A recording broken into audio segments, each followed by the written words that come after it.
राजा और उसकी दो पत्नियां। एक राजा था और उसकी दो पत्नियां थी। एक बहुत काली थी और एक बहुत गोरी थी। जो गोरी थी उसको अपने गोरेपन का बहुत घमंड था और जो काली थी वह बहुत भोली थी। उन दोनों में एक समानता थी कि उन दोनों को कोई संतान नहीं थी। राजा बहुत दुखी रहता था क्योंकि उसको लगता था कि मेरी भी कोई संतान होनी चाहिए। राजा अपनी दोनों पत्नियों से बहुत प्यार करता था, पर राजा की फेवरेट पत्नी गोरी वाली थी। लेकिन उसने कभी भी दोनों पत्नियों में भेदभाव नहीं किया। राजा की जो गोरी पत्नी थी वो बहुत घमंडी और झगड़ालू थी। घर के सब काम राजा की काली पत्नी से करवाती थी और वह बेचारी सब काम कर लेती थी, पर राजा को कुछ नहीं बताती थी। एक दिन राजा की दोनों पत्नियों का बहुत बड़ा झगड़ा हुआ और राजा की गोरी पत्नी ने काली पत्नी को महल से निकाल दिया। काली रानी ने राजा को सारी बातें बताई और राजा उसे कहने लगा कि मैं तुम्हारे लिए अलग महल बना दूंगा, तुम उस महल में रहना। फिर राजा ने महल के सामने छोटा महल बनाया और उस घर में काली रानी को रखने बोला।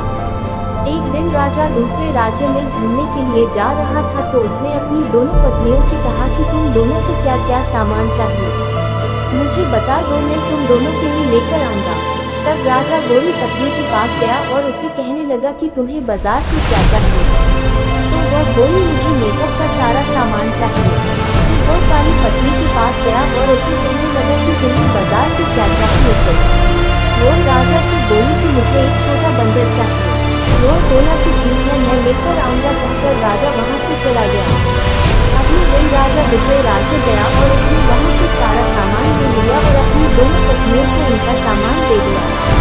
राजा की काली पत्नी उस बंदर को देखकर बहुत खुश हो गई। वो बंदर उस रानी का सारा काम करता था, उसके साथ खेलता भी था।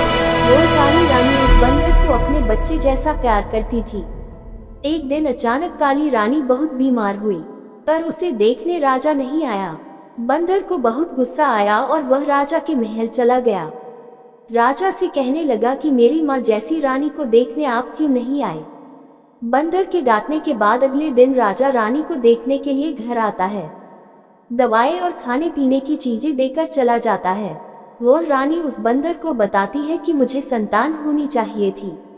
वह बंदर उस रानी को बोलता है कि आप टेंशन मत लो, आपको संतान जरूर होगी, मैं भगवान से प्रार्थना करूंगा।